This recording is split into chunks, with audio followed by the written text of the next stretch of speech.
Okay, welcome back. I will be introducing our next speaker, Dr. Joshua Furnal. Dr. Furnal is Assistant Professor of Systematic Theology at St. Patrick's Pontifical University, Maynooth. And before coming to Maynooth, he held a tenure-track teaching and research position at Radboud University in the Netherlands. Furnal is Associate Editor of Real Research Perspectives in Theological Traditions and a co-editor of the Contributions to Philosophical Theology series.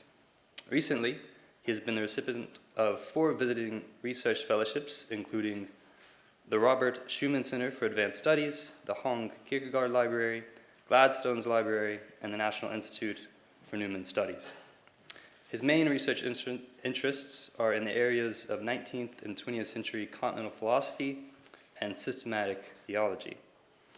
In particular, he is interested in modern philosophical engagements in Catholic theology and the intersection between Catholic thought and contemporary culture, wherein he has published widely on the topic. Amongst his list of publications, his most recent is entitled Catholic Theology After Kierkegaard with Oxford University Press. If you would all please join me in welcoming Dr. Joshua Furnal.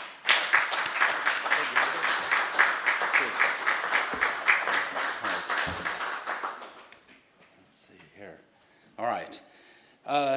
Thank you for the invitation to be here, and it's been a whirlwind year for me, and it's a delight to have attended the previous conference a year ago and to be here now again for this one. So my paper is entitled Kierkegaard, The Imitation of Christ, and Analogical Mimesis. Just for the sake of time, I'm going to abbreviate my argument and say something at the outset where what I'm looking at here is mimesis in Kierkegaard in negative and positive ways. The negative way will provide a link to what I'm going to suggest, a link to Girard's writings in terms of Kierkegaard's emphasis on aping the crowd. And then there's a dispute in contemporary Kierkegaard studies, a debate about how we're supposed to understand the positive mimesis in Kierkegaard's writings in terms of the imitation of Christ and martyrdom.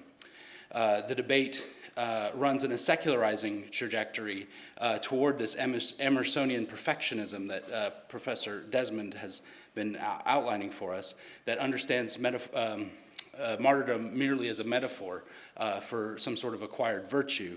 And then what I'm trying to suggest in this debate is an analogical approach using the Italian thomist and interpreter of Kierkegaard's writings, Cornelio Fabro, and his emphasis on the participation of the image in the original, something also that Professor Desmond has been helpfully outlining for us. So I won't have time to get into all of that today. I'm just giving it to you in advance. Perhaps we can talk about it a bit later. But over the past 30 years, overlapping themes have been identified between the writings of Soren Kierkegaard and René Girard, despite the few textual remarks that link them together. This observation seems unremarkable when viewed by itself. However, when viewed as a backdrop discussion that foregrounds a recent debate between a purely religious and a purely secular interpretation of the imitation of Christ in Kierkegaard studies, the unresolved interpretive question about the status of mimesis in Kierkegaard's writings comes into view.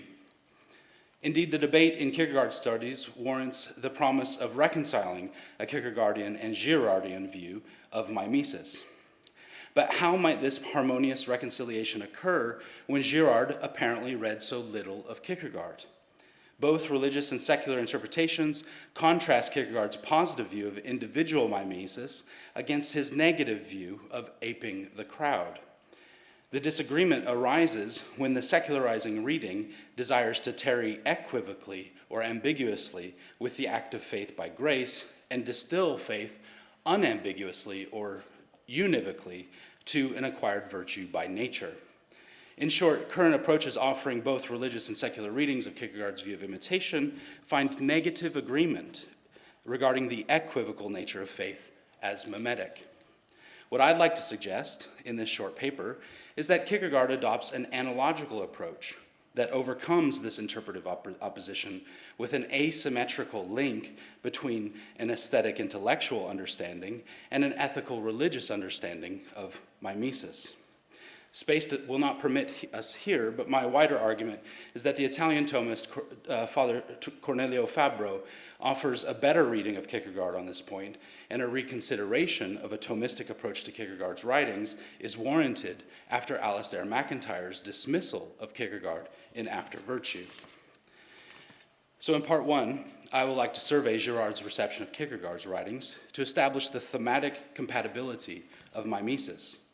Following Charles Bellinger, I claim that the relevance of Kierkegaard's negative view of mimesis surfaces in his psychological treatment of aping the crowd, which anticipates and grafts on to Girard's view of socialization by mimetic rivalry, and firms up the relevance of both thinkers at the intersection of cultural theory and biblical interpretation. Part one, Girard on Kierkegaard. René Girard once wrote that mimetic theory is too realistic and commonsensical to be confused with one more nihilistic stepchild of German idealism. And yet, unlike the positivistic social sciences, it is not blind to paradox. It can articulate the intricacies of human relations just as effectively as a Kierkegaard or Dostoevsky, end quote. However, across the manifold writings that span the historical, cultural, and literary analyses, Girard discusses Kierkegaard only in passing. Whether it's in Girard's philosophy of fiction that depicts human desire in terms of a lack or rivalry, or his account of scapegoat violence that opens up myth, ritual, and sacrifice as the foundation of culture, Girard largely ignores Kierkegaard's contribution. Still, Girard is worth reading, not only because of his insightful analyses of cultural anthropology, but also because he provides us with an account of negative imitation as mimetic desire. So crudely speaking, for Girard, human desire is fundamentally rivalrous, violent, and murderous before it gets ritualized, and so the imitation of this desire uncovers a missing link between the animal and the human by providing a founding event to be described symbolically.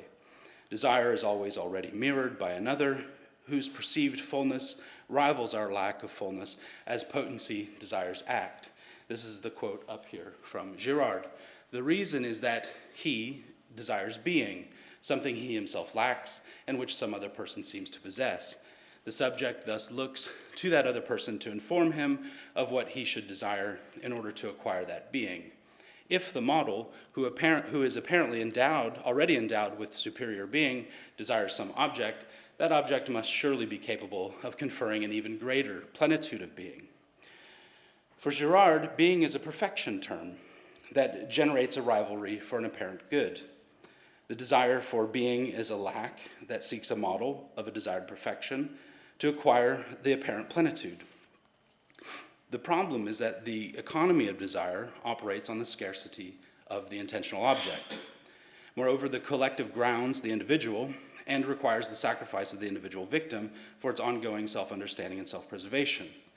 The explanatory power of Girard's writings helps us answer the anthropological question of why there is culture at all, as he intertwines cultivation, cult worship, and ritual sacrifice as foundational and mythological events for any society.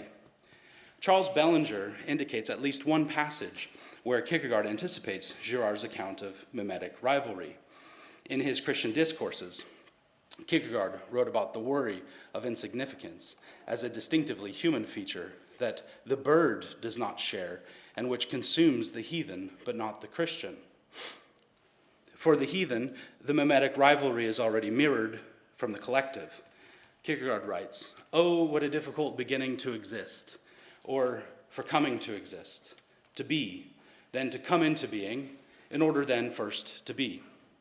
Oh, what a cunningly concealed snare, which is not set to catch any bird, for it seems as if a human, in order to begin to be himself, must first finish being what others are, and thereby learn what he himself is, in order then to be it. Yet, if he walks into this snare blindly, he will never become himself." For Kierkegaard, identity is only apparently achieved through socialization, but it's actually achieved individually before God. Kierkegaard's point is that the search for an external pattern to satisfy the desire of belonging is a theological wound that no society can fulfill.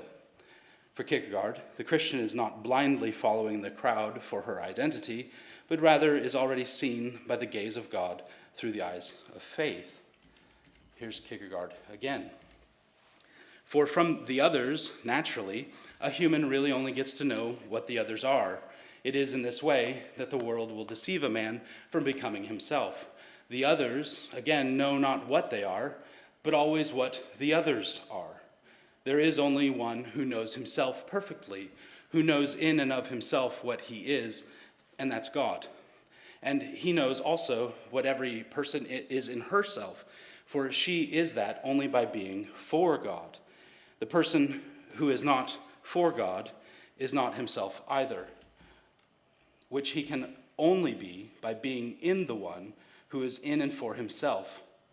If one is oneself by being in the one who is in and for himself, one can be in others or for others, but one cannot, by being only for others, be oneself.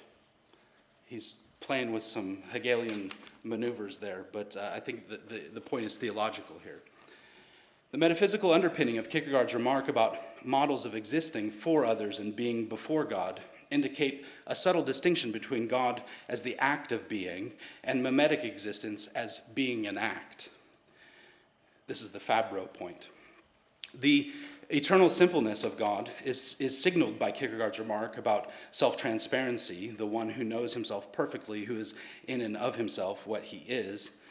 On the other hand, the existing before God is somehow constitutive of one's identity, of being oneself and not another. Here Kierkegaard acknowledges the soteriological stance of our creaturely dependence upon the free creator, who is not categorized as universal being, but rather the uncategorizable act of being itself.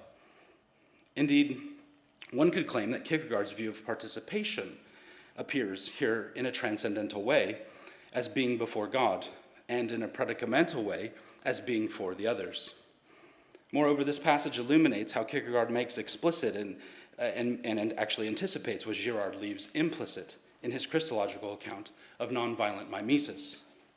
Indeed, Charles Bellinger has explained that for Kierkegaard, the only context in which the human life gains coherence, stability, and purpose is found in the transcendent relationship between the individual and God, the Creator. In short, for Kierkegaard, the lack or potency of the composite self opacity generates the aping for others, of others, which stems from a more fundamental despair, or invites the act of faith unto the imitation of Christ. Let's look at Anticlimacus, Kierkegaard's pseudonym. For Anticlimacus, the fact of aping is a signal of a more fundamental despair which does not discriminate between Christians and non-Christians. He writes, he, the one who despairs, now acquires a little understanding of life. He learns to copy others, how they manage their lives, and he now proceeds to live the same way. In Christendom, he's also a Christian. He goes to church every Sunday, he listens to and understands the pastor. Indeed, they have a mutual understanding.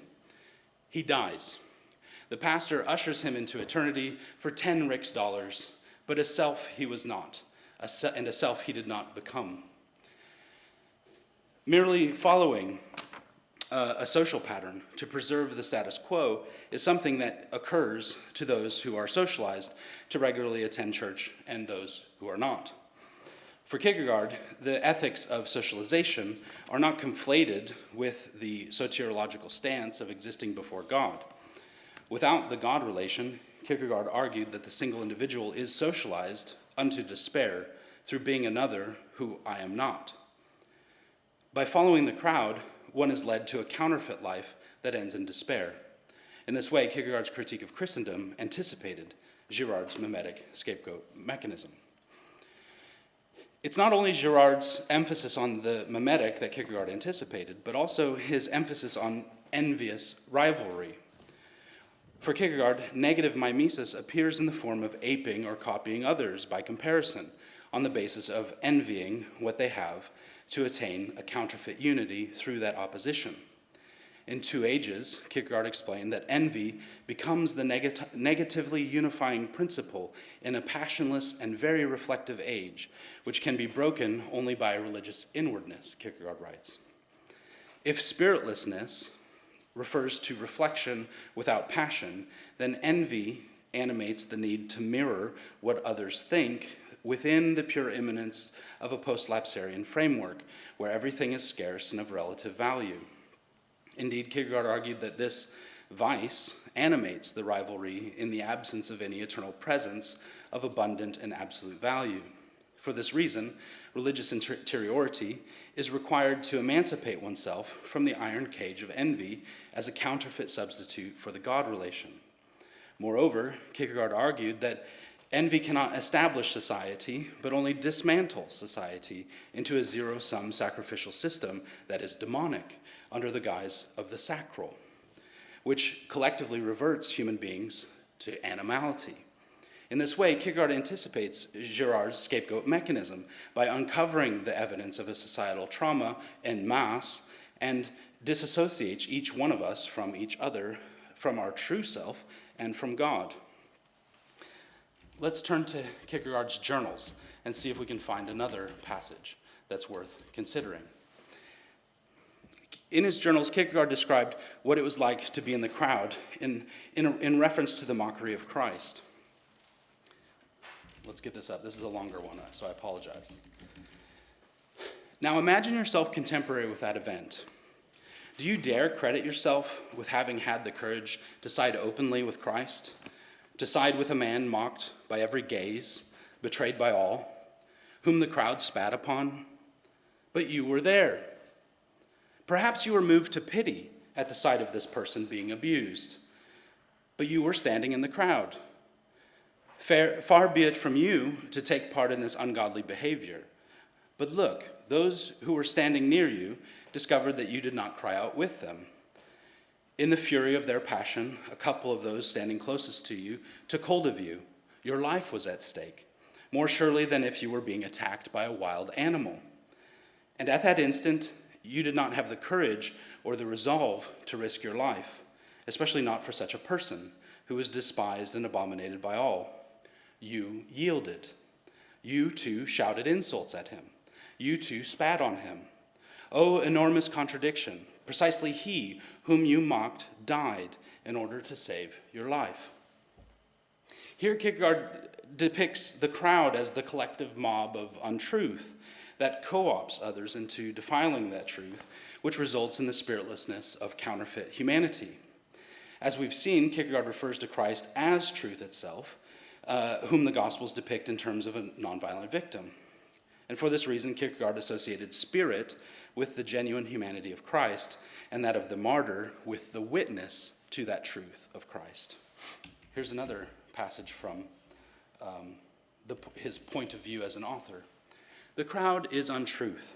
Therefore, Christ was crucified, because he, even though he directed his words to all, would not have anything to do with the crowd, because he in no way wanted a crowd for support. Because in that regard, he unconditionally thrust away, would not form a party, and did not allow balloting, but wanted to be what he was, the truth, which relates itself to the single individual. This is why everyone who in truth wants to serve the truth is eo ipso, in some way, a martyr. Kierkegaard distinguishes the ethical from the violent sacrifice of the nonviolent victim by the crowd, but he places the victim on the side of the truth. Moreover, Kierkegaard distinguishes between the crowd's refusal of our creatureliness, which reduces humanity to the untruth of bare animality, and contrasts the individual's genuine humanity with the truth of Christ and the martyr's witness to that truth.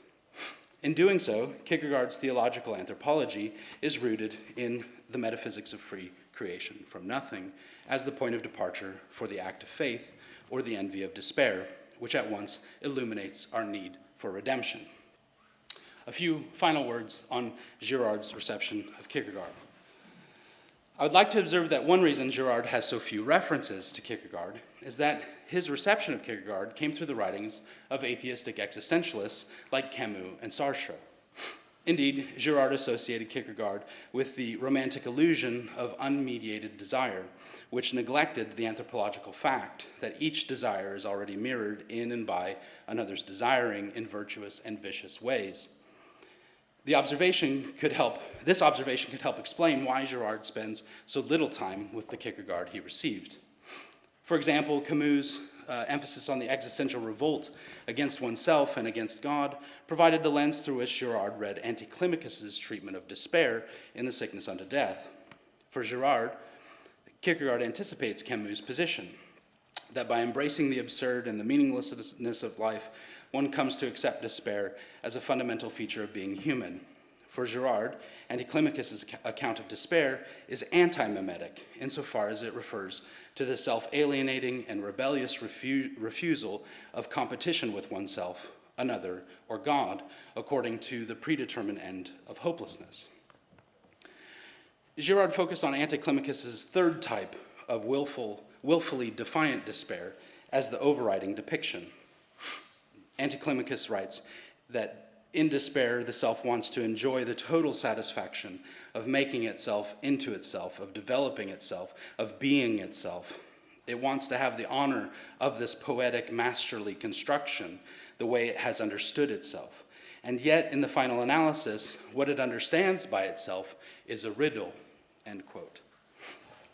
Thus, Girard sees in Kierkegaard that the desire for transparency and the confrontation with opacity in self-understanding actually frustrates and blocks the way of the foundational rivalry, which must be distinguished from the imitation of any model for virtue or vice. So it's this sort of misunderstanding here that I'm suggesting starts off the debate in Kierkegaard studies with the Emersonian perfectionist strand as metaphor. Nevertheless, Girard's central insight is that who one's model is and what gets imitated depends on how the exemplar acts when desiring the intentional object. If desire is mimetic, then the rivalry over the desired object can manifest itself with one's model. However, regarding the prospect of imitation, the interpretive problem from a Kierkegaardian perspective is whether there are many counterfeit models to imitate and only one genuine model. It's at this precise point that the language of prototype in the English translations of Kierkegaard's writings becomes misleading. Taken in a technological sense, the prototype is always meant to be surpassed by its successor. However, Kierkegaard's term is actually model, which I suggest is analogical, which need not indicate a competitive and reciprocal relation with what is modeled. So think, for instance, in Deceit, Desire in the novel. Girard not only mentioned Kierkegaard in passing, but when discussing the mediation of chivalry, he misunderstands Kierkegaard's theological view of God, of the God relation, as indispensable for mimetic desire. So this is Girard's quote here. So great is the disciple's faith that he perpetually thinks he is about to steal the marvelous secret from the mediator. He begins to enjoy his inheritance in advance. He shuns the present and lives in the brilliant future. Nothing separates him from divinity, nothing but the mediator himself, whose rival desire is the obstacle to his own desire. Dostoevsky's consciousness, like Kierkegaard's self, cannot exist without an external prop, Girard writes. Now, Girard's analogy refers here to a competing mediation of virtue like Don Quixote's chivalry and Amadis of Gaul's chivalry. So in the sphere of ethical striving for this perfection, the rivalry is presented as choosing between alternatives to consider and measure against oneself, which becomes a disanalogy when considering one's own restlessness before God. It's not that God is an external prop for Kierkegaard's view of the self, which can be jettisoned like Camus and Sartre, for God is not an item in the universe of intentional objects that generates the mimetic rivalry in the first place. Even if the universe did not exist, God would still exist. So it's good to remember that Kierkegaard's reference to the self being established by the power of another is a theological remark. Yet it seems that for Girard, there is an alternative in choosing one's model, and the choice is whether one chooses a human or divine model to imitate. Theologically, this presents us with a problem regarding the God-man, who is, according to the Council of Chalcedon, at once truly God and truly human. However, by presenting the alternative between a human X or a divine Y, an equivocation is introduced at this point with a separated perfection. Either one must understand mirroring in terms of rule following, according to the collective, or in terms of a self-alienating martyrdom of the one particular model of Christ. This is how the frame in Kierkegaard studies the debate between the Emersonian perfectionists. That's the line that they take. But I am not persuaded by that. And so, although Girard's reception of Kierkegaard is limited in this way, Charles Bellinger and Wolfgang Pallaver have both suggested that the way we read Girard and Kierkegaard together need not be so limited today. And so, since Girard did not explore, this is anticipating my next section, which I will not get into, he doesn't explore Kierkegaard's pseudonym named H.H., and his essay on whether it's right that one is allowed to be put to death for the truth. Girard's mimetic theory only has been applied to this text recently in Kierkegaard's writings, but I think it's been done so in an unsatisfactory way because of this Emersonian perfectionist lens. Indeed, Girard's insight about the violent social order built upon the sacrificial economy and its disruption through the sacrifice of Christ as the nonviolent victim invites parallels to Socrates and the way he unmasks deception with the truth. So this invites the metaphorical interpretation of martyrdom for the Emersonians. However, what I'd like to contrast is Kierkegaard's claim that blood martyrdom is not merely a metaphorical remark, but that he actually has a positive view of mimesis and a negative view that he holds together, and that is with the emphasis on imitation of Christ, which is distinguished from aping the crowd. So my hope in all of this is just to observe how Kierkegaard offers us a unique contribution to relating desire, analogy, and imitation. Thank you.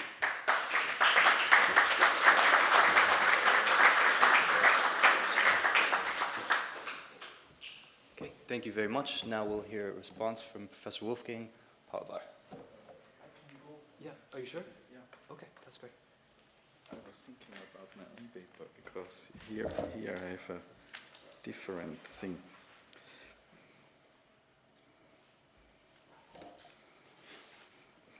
So, Josh, thank you very much for your paper on Kierkegaard, the Imitation of Christ and Analogical Mimesis.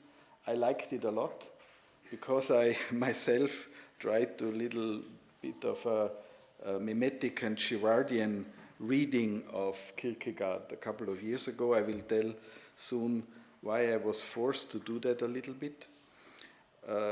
I like your reading of Girard, of Kierkegaard, and bringing Kierkegaard and Girard closer to each other. I especially liked where you reflect on the worry of insignificance, because that was also when he talks about the parable or of the birds in the sky which do not have the same problems as we have. You are also right about what you say about our being creatures depending upon the free creator. And in my book on Girard, I try to use similar insights in order to say that despite the fact that Girard takes the expression lack of being, because lack of being is a very important term in mimetic theory, in order to explain the deeper reason for our being forced to imitate. And he took the term lack of being from Sartre, but without taking in the whole ontology, the whole philosophy of Sartre. So I tried in my book, how can you understand and read the lack of being and its connection to mimetic desire without buying into the full philosophy of Sartre. And I read it with Kierkegaard and Josef Pieper, and it made sense. So it's very close what you did by talking about our creatureliness. Kierkegaard is very helpful to free mimetic theory from a problematic reading of the lack of being. You are also right, and it's very important to emphasize Kierkegaard's critique of the crowd.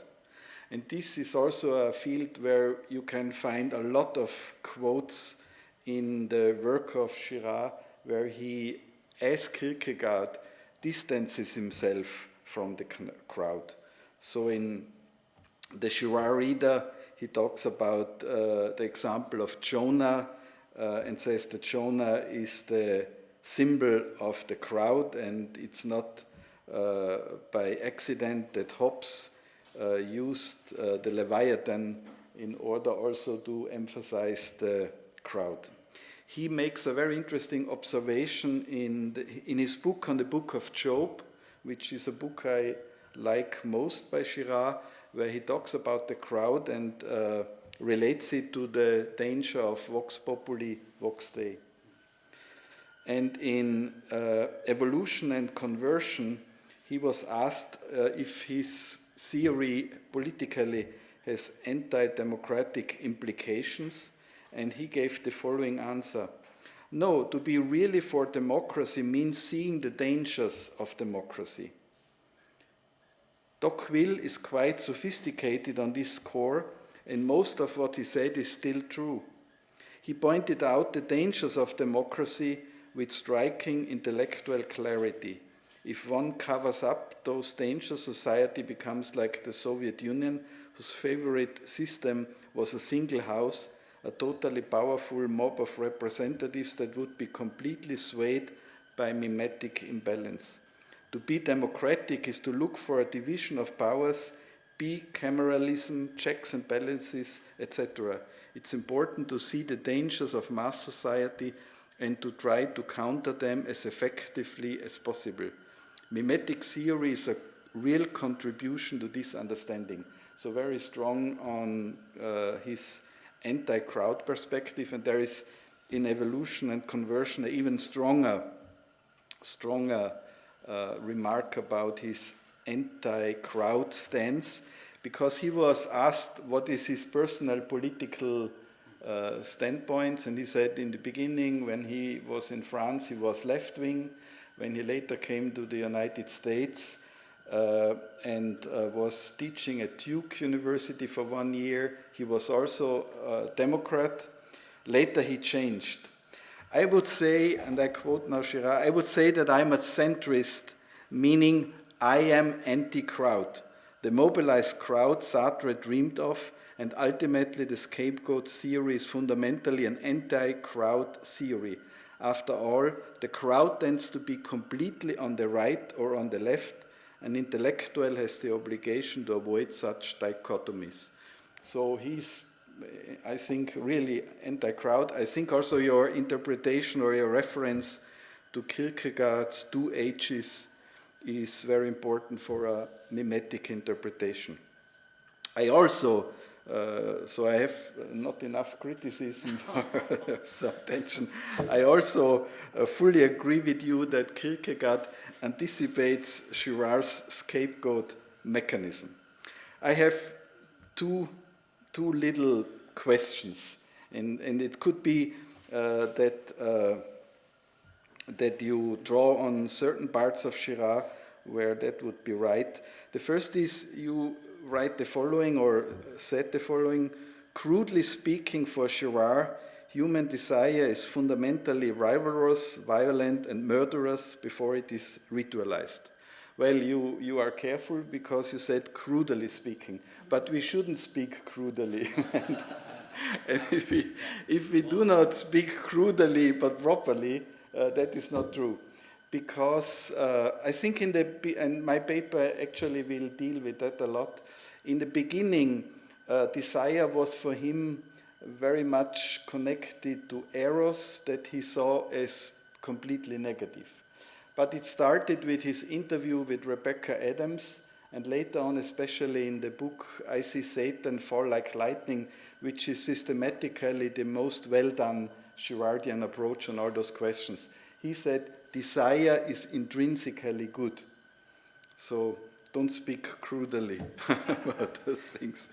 The second thing which might be a weakness of Kierkegaard, and you need your Italian Thomist to save Kierkegaard in that way. You write, I have tried to suggest that Kierkegaard has a positive and negative view of mimesis in the form of the imitation of Christ, the positive, and aping the crowd, the negative. But my question is, what about a third way between the crowd and the Christ? I mean, you referred, at least at one time, that for Girard, all mimesis is also related to mediation. And again, I will talk about that in my own paper, that the later Girard talks about the community of the saints and of mediation. So therefore, you always wonder a little bit with Protestants, how do they approach God if there is no mediation? So there is no possibility to come in contact with the holy without mediation. And so therefore, I would say it's also when you said there is only a human or a divine model. And I would say there are also human models of positive mimesis, because you can say directly in the sense of mediation, those disciples of Christ and those people who were with him together, they had a good chance of mediation. But I have never, Christ so far has not visited me, and so I rely on a chain of human mediation and human mimesis. And the second part that you did not address, first of all, I would not be really competent to say anything about it, but reading it, I fully agree that we should not talk about those things metaphorically, but analogically. But even the term analogically is something I'm probably not competent to say something with purpose. Yeah, but thank you for your inspiring paper. Yeah, thank you.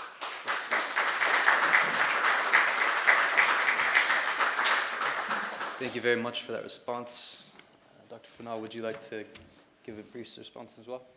I'll be brief. I don't know if this is on, but yeah, thank you so much for that. That was very helpful feedback. Yeah, the crudely speaking was totally hedging, and you caught it, so thank you for that. Yeah, I was hedging. The other point, well, first I should say Charles Bellinger's work is great, and you should, if you're interested in this intersection, he does a lot of the heavy lifting for what has just happened here. So I want to give credit where credit is due, and also this other point on mediation and Kierkegaard. You're right, and this is why I'm moving with Fabro here, because he pulls out of the journals and other places, the communion discourses, his emphasis on the imitation of Christ, the saints, and even his remarks about the Virgin Mary, that there is some kind of sacramentality to Kierkegaard's thought that is covered up, that need to be rearticulated or brought out more than it has.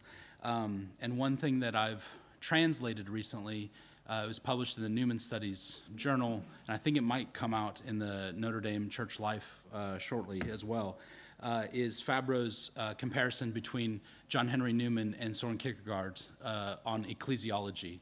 And Fabro goes into Kierkegaard's journals where he criticizes at length Richard Roth's ecclesiology, which sort of props up Schleiermacher's theology, and I think a few other theologians as well. And what Kierkegaard's worried about with this mediation point is the claim of the perfectibility of the church, that somehow with society, as it progresses, it's just going to get better and better as we go. So he's really resisting with his critique of Christendom and his critique of Hegelianism, Danish Hegelianism, this negative aspect of mediation. But theologically, there is a way that Fabro is gravitating toward to try to bring out more fully some of these other aspects, that this critique of Christendom implies an ecclesiology, and he compares them with Newman on several points. So that's already out in English in the Newman Studies Journal.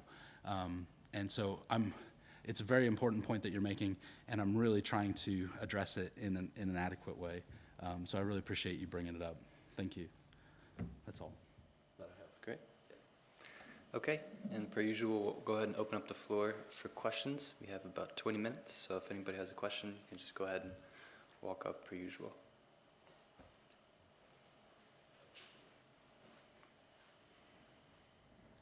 Really fun paper, thank you. The bit that just came out in the response about sort of chains of mimesis, and that set me in mind of something that I felt sort of going on in here, both the response to the public as a rejection of the crowd, and then later on the invocation of Socrates. Puts me in mind of a potential mimetic act that's going on in Kierkegaard in reference to Johann Georg Hamann. Hamann's 1759 piece, Socratic Memorabilia, carries the quote, double dedication to nobody and to two. The two being the actual targets of the piece, that is his friends Johann Christoph Behrens and Immanuel Kant, and the nobody being the public. And so it constitutes, in that sense, a sustained attack on the notion of the public and on following the public, something that I think Kierkegaard is absolutely drawing in part from Hamann. But also the piece itself is really an invitation to those two to follow Hamann into Christianity. So it's almost a demonstration in itself of a kind of a mimetic chain, that if Kierkegaard is in some measure drawing on Hamann there, we have a really interesting sort of repetition going on. I'm not exactly sure what to do with it, but I'd like to hear your thinking on something like that. Yeah, no, thank you. That was really helpful, Adam. I'm glad that people know things in the audience, because it's really helpful to get this level of feedback. It's amazing. I think you're right, but what on this debate with the Emersonian perfectionist strand of interpretation with the Socratic and getting a purely secular rendering of the Imitation of Christ, within that literature, that they're wanting to make it metaphorical for this reason, that because they think that the model gets in the way of the mimesis, of the chain. And so you have the models or the saints getting in the way of the transfer, just as Socrates has to get out of the way in order for his message to get across. So one thing that I talk about in the second part of the paper is how the analogical point helps us include some aspect of metaphor, but not in a way that blocks it with a chance equivocal, but opens up an imperfect yet true referral that, I don't know, I do some fancy work there, which we're going to have a conference here in June on this future systematic theology, and I hope to sort of bring some more of this out at that point. But I think you're exactly right, but that's what worries the Emersonians, and I would want to sort of bring Fabro in to sort of help massage this issue so that it doesn't block the imitation in a bad way, but in the way that he's mentioning too. So thank you. Cyril. I think it's on the same point, but probably sort of coming at it slightly differently. I would never have assumed that Kierkegaard could possibly be regarded as Emersonian.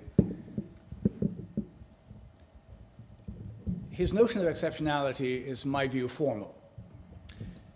That is that, and therefore entirely negative, and therefore without any prospect of reinscribing that exceptionality and it having cultural capital. So unless it has cultural capital, it cannot be Emersonian. Secondly, with respect to what sort of this exceptionality would consist of, it consists of an evacuation. It consists of a reduction. It consists of incommunicability. It consists of a transparence which is not self-conscious. Secondly, to the degree to which, of course, we have this exceptionality, which is not perfection or perfectibility, there is, of course, a mimesis with respect to Christ. So I do, in fact, assume that. But the question sort of about mimesis with respect to Christ is whether there's any transitivity with respect to, if I imitate, can I be imitated? Or can I look, obviously with no notion of saints, can I look sort of to have a side glance with respect to someone else who has this inordinate amount of exceptionality, sort of which, of course, doesn't have a fantastic amount of positive content? I take it actually that the challenge of Kierkegaard is that there is no circuit, that the circuit gets broken. And that sort of the circuit necessarily gets broken because the self that imitates Christ is kenotically emptied, is in fact a cipher, and that cipher cannot be repeated. So Christ is a cipher that you may be able to repeat, but there's no circuit, and in this instance, there is no prospect of re-socialization. So in other words, that again is an anti-romantic trope. Schleiermacher would think that to have theological talent, again, sort of, no, that is necessarily sort of going to be recycled, and we can have a church community. So one wonders, in this particular sense, and I love Faber on all kinds of things, whether sort of, no, it's ducking the actual real challenge. And the real challenge is not necessarily simply about sort of, whether we can form a community that redresses the communities and the sociality that we have. That is, something like a church, or something like a church when the church is behaving as church. Or whether sort of, when we're talking about the contrast between Christianity and Christendom, we're not just really talking about the contrast between what the church ought to be and what the church is. We're talking about sort of really, in a sense, that whatever community, and I think it would be an imputed community, and only an imputed community, of these particular exceptionalities sort of, who are kenotic, them against not merely the actual church, but against any possible church. Thank you. That's hugely helpful. And yeah, thank you for that. I'm going to have to think about this, and I'm going to think about it some more, and I'll probably come back to you with some more remarks. Several things triggered that. Kierkegaard's notion of the extraordinary in reference to the formal exceptionality, he associates with Mary, actually, and Mary's pondering the word in her heart. So there's an incommunicability there, but it's a conscious one for him at that regard. And the no circuit is also helpful because I think he's operating with an ellipsis, so not a circle, but an ellipsis, in the sense that this is the way that you out-circle all the other circles, is with this ellipsis of incarnation and creation. So I think that that's something that's happening, that there's a different shape being drawn. And the imputed community of self-giving or of kenosis is also hugely helpful as well. Do we have time? Because I have two quotes that I wanted to read from Kierkegaard for different reasons. This one was in the second part that I didn't get to read, but that for Anticlimacus, the model should lay behind, coming behind people as a demand on them. For Anticlimacus, Christ was consistent with what he constantly said about himself, that he was the truth and the way and the life, and not merely a teacher who, quote, only had a doctrine to teach so that he could be satisfied with followers who imitated the doctrine, but in life let it come to nothing, or let six be half a dozen. And yet it must be supposed that he himself was fully aware why his whole life on earth, from first to last, was reckoned solely to get imitators and to make them admirers, and to make admirers impossible. Christ came to the world with the purpose of saving the world, also with the aim. This again is contained in his first intention of being the model, of leaving a footprint for the person who would join him, who would also become an imitator, who follows him like a footprint. For this very reason, he was born in poverty, lived poor, deserted, despised, humiliated. Indeed, no one has ever lived so humiliated as he. So that's one from Anticlimacus. And then again on this model, which reminded me a bit of Shavara, so this is for John. This is Anticlimacus again, he who is truly to be the model and to relate only to imitators, in one sense, by driving people forward from behind, while in another sense he stands before them beckoning. This is the relation of majesty and insignificance in the model, The majesty must not be straightforward, which is worldly and earthly, but rather spiritual, and thus precisely the denial of worldly and earthly majesty. Thus, the model stands infinitely near in lowliness and humiliation, and yet infinitely far in majesty. Indeed, even more distant than if it were only too distant in loftiness, because to reach it, to determine oneself in its likeness, one must pass through lowliness and humiliation. Since there is no other way at all, there is still an even greater and actually infinite distance. And so the model is, in one sense, behind, in lowliness and degradation, more deeply depressed than anyone ever was, and in another sense, too, infinitely exalted. But behind the model must be, in order to catch and embrace all. Unconditionally behind must the model be, behind everyone, and it must be behind to drive forward those who should be formed after its likeness. Thank you. Oh, more questions. Great, bring it on, guys. Thank you, this is helpful.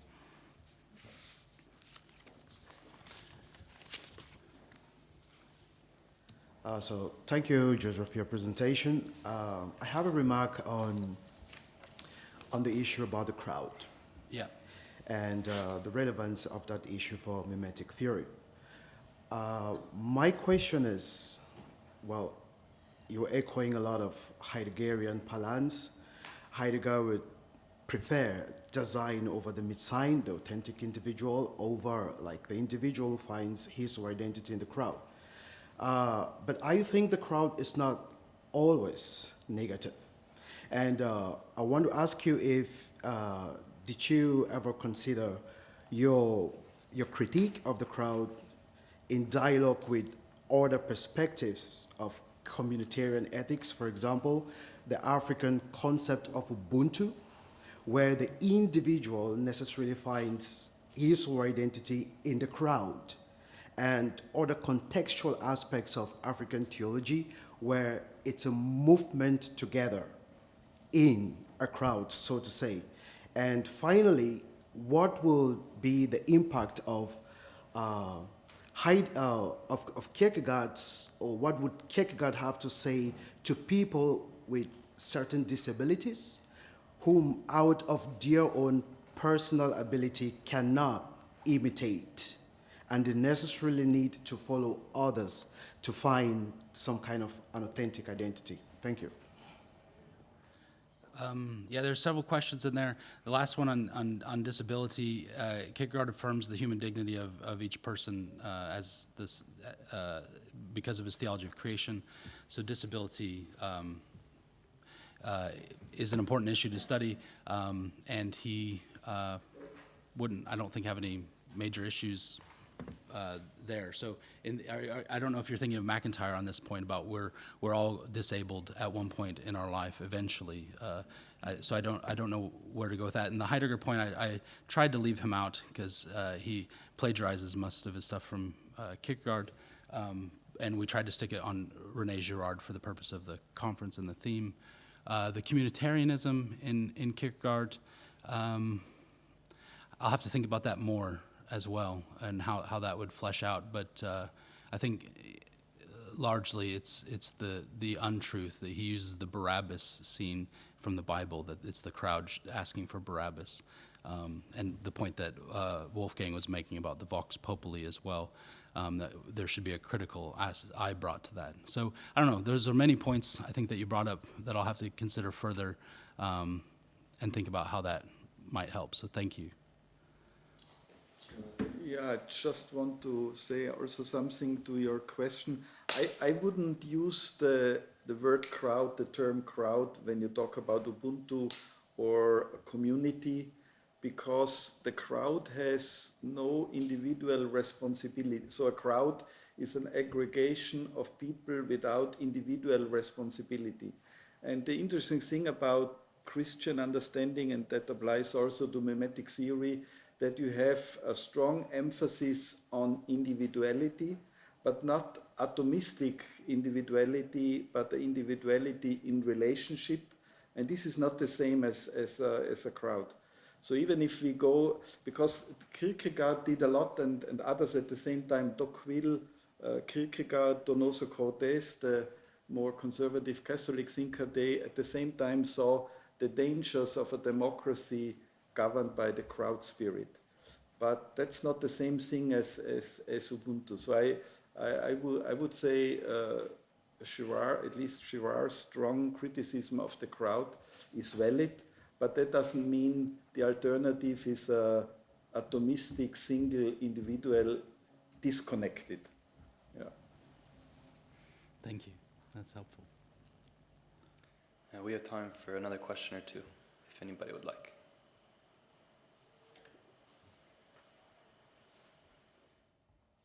Just an anecdote, and Michael and Wolfgang certainly had many more conversations with Girard than I did, but the only in-person conversation I had with him, I asked him about the future of mimetic theory and what kind of directions or possibilities he could see it going in, and he did mention Kierkegaard, and so he liked what Kierkegaard said about crowds, and he thought there was tremendous insight, and so full steam ahead from my perspective. Yeah.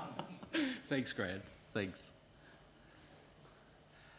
No, I'm grateful for the opportunity to explore these things because I wouldn't have done so otherwise. But so this has been a great opportunity. I actually do have one follow-up question since we have a few minutes, and I'll be selfish with a little bit of time. You talked about the critique with Protestants not having an enfleshed mediation to follow. So I'm curious on what your some are, yeah, right. But what might be the role of the spoken logos through revelation and scripture in being able to form some sort of mediation of mimesis to follow Christ? Because it does seem like there's a large role that the spoken word plays in calling us to conversion from one form of life to another. So maybe if you could just speak on that a little bit, I'd be very interested. But would that mean that is unmediated, or I mean, I talked to someone. Despite the fact that I'm teaching Catholic social thought, I was in my studies very much influenced by Hauerwas. So I read a lot of Hauerwas and Hauerwas was helpful for me to bridge mimetic theory and social ethics, because the job I had the chance to get was social ethics, but I was a Girardian, so Hauerwas helped me. And one of the things I like about Hauerwas is when he talks about Sermon on the Mount or the Bible's teaching on nonviolence, that he says you can understand those texts only if you are part of a community that is already shaped by this text. So that means it's not the single reader in his study who reads the Sermon on the Mount and discovers the Spirit, but you already have to be in some way part of a community that helps you, and that's for me a mediated form. So that means, well, Hauerwas, we don't know, is he a Protestant or Catholic? Maybe, well, he said once he is a high church Mennonite, so brings the best things together in some way. But it's a stance against a pure sola scriptura thing. And even if you think about Karl Barth, he later on developed his church dogmatics. So there's a famous discussion or letter exchange between Erik Peterson and Barth, and they were quarreling about an interpretation of a certain passage in the Bible. And Peterson was not happy with the way Barth interpreted it, and he wrote back to Barth and said, is this sola scriptura or sola Barth? And you can say later on, both these guys made a similar, despite the fact, different decision. Erik Peterson became Catholic, and Barth moved to the church dogmatics. So in both sense, I would feel that they understood a certain kind of mediation. But you will know a little bit more what I said before after my paper, because I will address it. Okay, well then let's go ahead and try to end on that. If you would join me in thanking our speakers.